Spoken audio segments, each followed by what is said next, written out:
Hoje eu ia fazer uma resposta de palha numa boa, mas aí a maioria das perguntas foi sobre a fruta do Loki, que eu já fiz um vídeo, e a questão do Mr. Tree com os gigantes, querendo saber se eles são buchas, se essa recompensa deles é um surto e não sei mais o que, galera. Pra mim, de verdade, tá super de boa, mas vocês estão querendo saber, então eu vou dar meus 2 centavos nessa discussão, que pra ser sincero, com uma breve lida no mangá, a gente já consegue as respostas. Por isso, vale a pena realmente entender aquele cenário e chegar nas conclusões sobre Dory, Brog e o indiscutível Galdino, um dos líderes da fuga de Impel Down, cujos recursos através de sua fruta foram essenciais para a escapada e sobrevivência de Monkey D. Luffy, a lenda viva responsável pela libertação de Portgas the Ace ao se infiltrar como executor e criar a chave para a salvação, e claro, o homem que derrotou os lendários capitães dos piratas guerreiros gigantes de Elbaf, que dominaram os mares antes da época de Gold Roger e até mesmo antes de Rocks de Shebeck. Aqueles que na sua época eram lendas que imperavam sobre o oceano, cuja fama perdura até os dias de hoje. E na verdade são uns verdadeiros buchas. Vamos lá, calma. Será que isso é verdade? Vamos parafrasear o Oda no SBS do volume 109.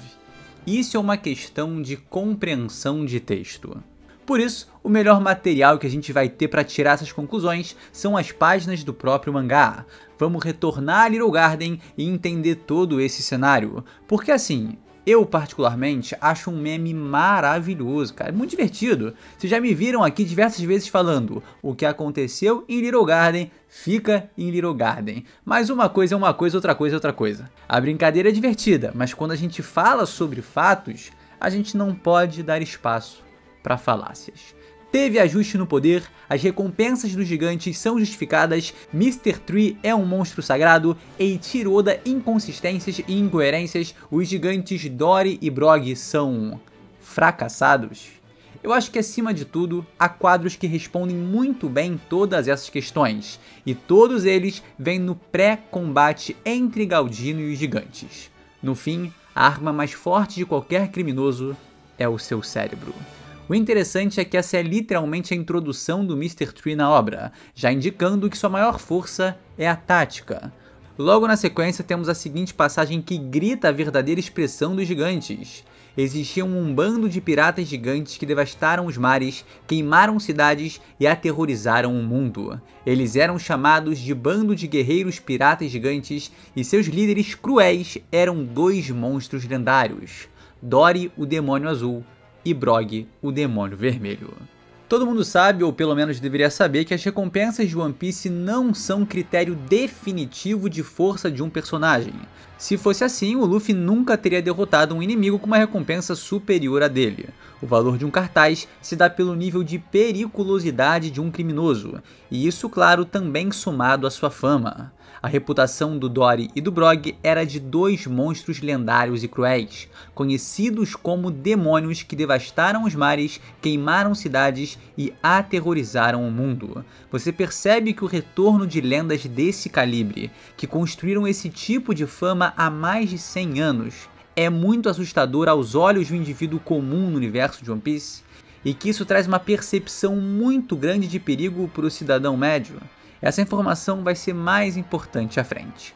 Mas antes de a gente entrar efetivamente nesse ponto das recompensas e se os valores são justos ou não, vale continuar mencionando as palavras proferidas por Mr. Tree, que denotam sua mentalidade estratégica e a verdadeira ameaça que são os gigantes. Um pouco de criatividade e até a maior montanha pode desmoronar. Vitória pode ser conquistada através de uma guerra psicológica. Pense nesses guerreiros como ursos selvagens. Enquanto você não os enfrentar de frente, eles não são um problema. Meu lema é improvisar e conquistar. Existem incontáveis formas de derrotar um inimigo sem lutar. O Oda tá entregando tudo mastigado, cara, ressaltando várias e várias vezes a ideia do Mr. Tree levar vantagem sobre seus inimigos sem lutar, o que é um baita mérito dele como vilão. E também o Oda tá ressaltando como o Dory e o Brog são consideravelmente mais fortes do que os agentes da Baroque Works ali presentes. Nós não teríamos a menor chance contra eles em uma luta justa. E a sequência de Little Garden só reforça a ideia de como os gigantes são monstruosos e o Mr. Tree é um gênio estrategista. Então de cara já tá claro, o combate não se dá em um enfrentamento justo ou direto, é tudo um plano bem elaborado para debilitar os gigantes e aproveitar seus momentos de vulnerabilidade, algo que vai ser feito com maestria e precisão. Mesmo assim, ele consegue se levantar e enfrentar o Luffy, que falha várias vezes em acertar o gigante debilitado dessa forma. E esse é praticamente o Luffy que vai derrotar o Crocodile. Detalhe que em cada golpe do Dory, o Oda faz questão de mostrar que o dano interno vai se agravando e sua força vai se esvaindo devido a essa debilidade. Num golpe surpresa, quando o Luffy se revela um usuário de Akuma no Mi, algo que na época de One Piece era muito raro, ele acerta o estômago já arregaçado do gigante. Pouco tempo passa e o vulcão entra em erupção, sinalizando que é mais uma vez hora do duelo entre Dory e Brock. O demônio vermelho logo nota que seu oponente está fraco, mas o demônio azul continua a resistir ao seu avanço, até que mais uma vez Mr. Tree interfere em Dory e o faz escorregar em sua cera, fazendo então com que Brock consiga desferir um golpe quase fatal. Como os gigantes lutavam diariamente há mais de um século sem interferência, sem sair tanto dessa rotina, é claro que fica muito mais difícil prever uma influência externa como essa, tanto que o Mr. Tree aproveita para dar sequência ao seu plano logo após essa vitória, quando o Brock está num momento de absoluto esplendor e glória, então o Galdino tira proveito da situação para prendê-lo em sua cera extremamente resistente. Em sua exaltação pela vitória, você baixou sua guarda, Ogro Vermelho.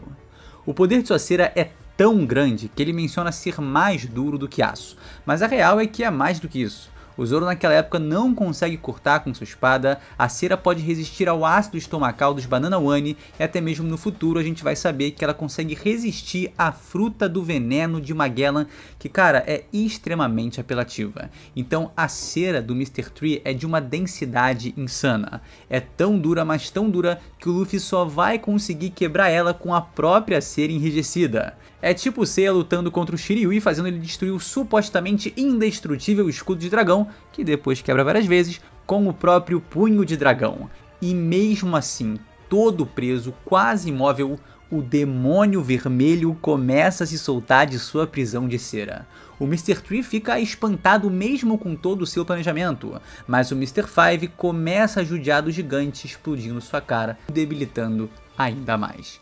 Aí o Mr. Tree começa a apelação total ao perfurar os punhos e os pés do gigante, o impedindo completamente de se mover. Eu entendo alguém falar que eles, como lendas, não deveriam permitir que esse cenário se construísse dessa forma, mas não é assim que funciona. Os caras estavam lutando dia após dia durante 100 anos com a mesma rotina. O mérito é total do Galdino e isso não muda em critério nenhum a expressão de força dos gigantes Dory e Brock. Enfim, armas destroçadas, cansados, a vitória provisória do Mr. Tree sobre os gigantes é totalmente ocasionada pela estratégia que ele elaborou. Oda retratou ele como um especialista em ganhar combates sem lutar e foi exatamente isso que ele fez com Dory e Brock. É uma batalha situacional que todo o contexto pesa para o entendimento. Lembra do plano para vencer a Big Mom em Whole Cake Island? Se ele tivesse funcionado, ela ia ser uma bucha tremenda porque perdeu pro Caesar e pro Bege? Se o Luffy e o Law fossem derrotados pela Sugar em Dressrosa, eles seriam super buchas e mais fracos do que ela? A resposta para tudo é muito óbvia.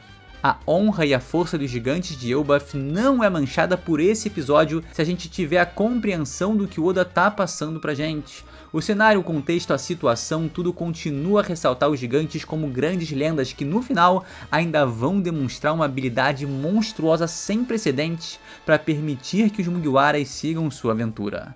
A lança de Elbaf, Hakoku, ou Ikoko Sovereignty, mesma técnica utilizada com maestria por Kaido e Big Mom.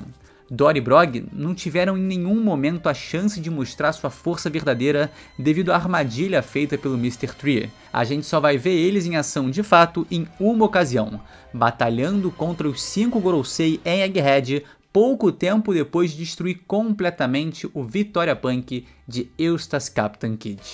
Cara, vamos lá, eu acho o meme muito engraçado, cara, é divertido, mas assim, é uma baita de uma viagem realmente achar que o Dory e o Brog são buchas ou fracos pelos acontecimentos de Little Garden. É tirar tudo completamente do contexto e querer criar uma fábula, né, pra gente fazer aqui uma brincadeira com o nome de Elbaf.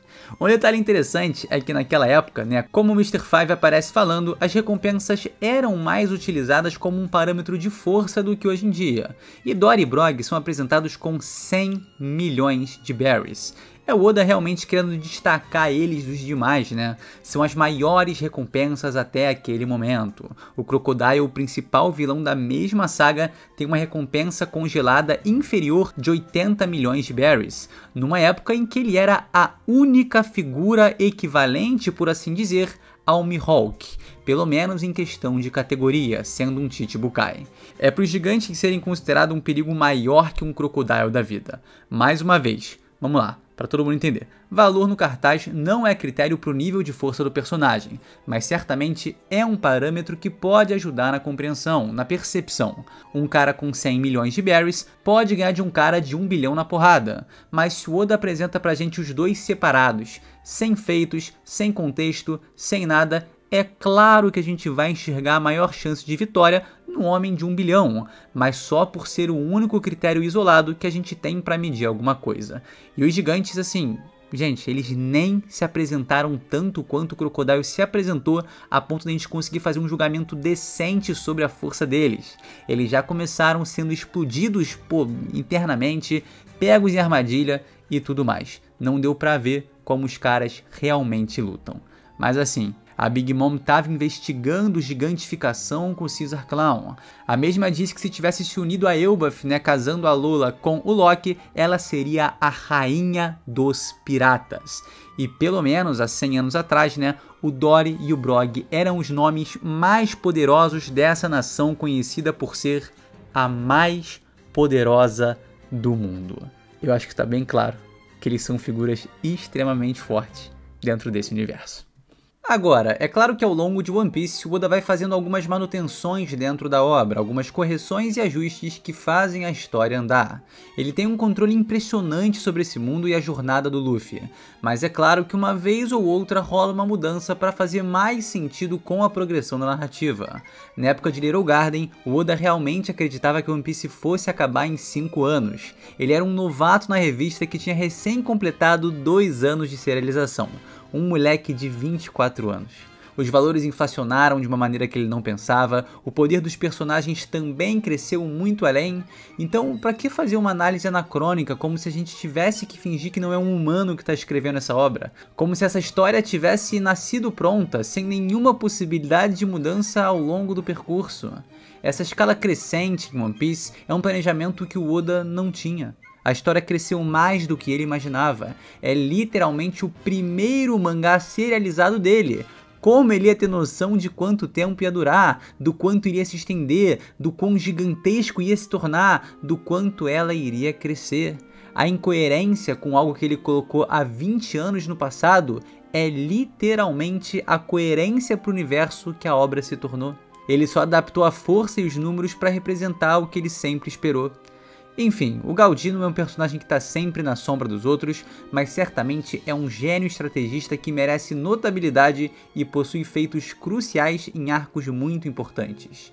Dory e Brog são duas lendas consagradas do passado que fazem seu retorno público lutando diretamente contra os 5 Gorosei, salvando o Imperador dos Mares, tirando verdadeiros buchas pra bucha, e sua fama é completamente insana. Seus lendários nomes pairam como fábulas de demônios cruéis que devastaram os mares, queimaram cidades e aterrorizaram o mundo.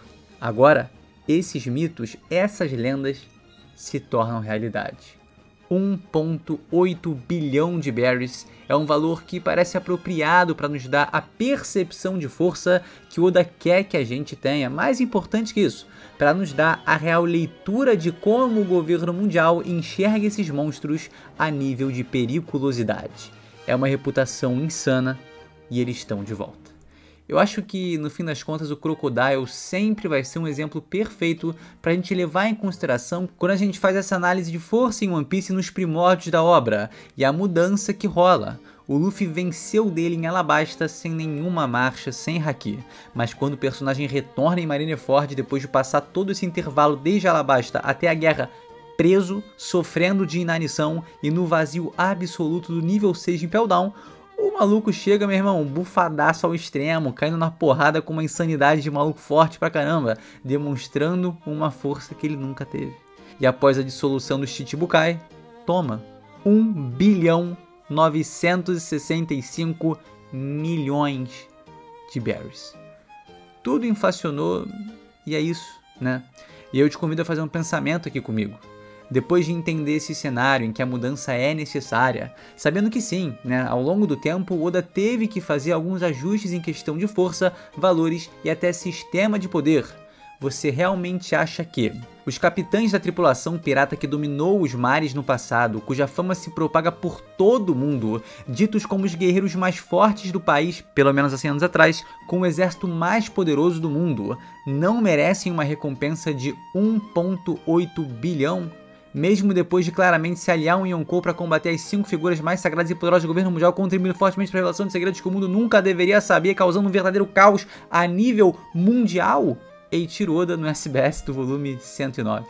Isso é uma questão de compreensão de texto. É isso, gente. O valor é bem alto, subiu muito, a escala se mantém crescendo em One Piece e a régua não vai baixar.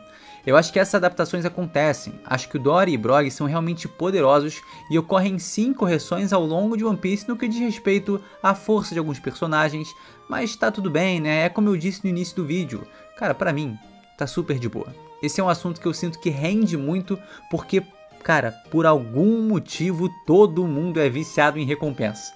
Mas é um pormenor dentro da obra, só que vale a pena ser debatido. É isso, tá? Vamos respeitar aí os gigantes Dory e Brogy. Um abraço gigante para todos vocês que estão aqui até esse momento. E é isso, a gente se vê sem sombra de dúvidas, vocês sabem, num próximo vídeo. É isso, galera. Valeu!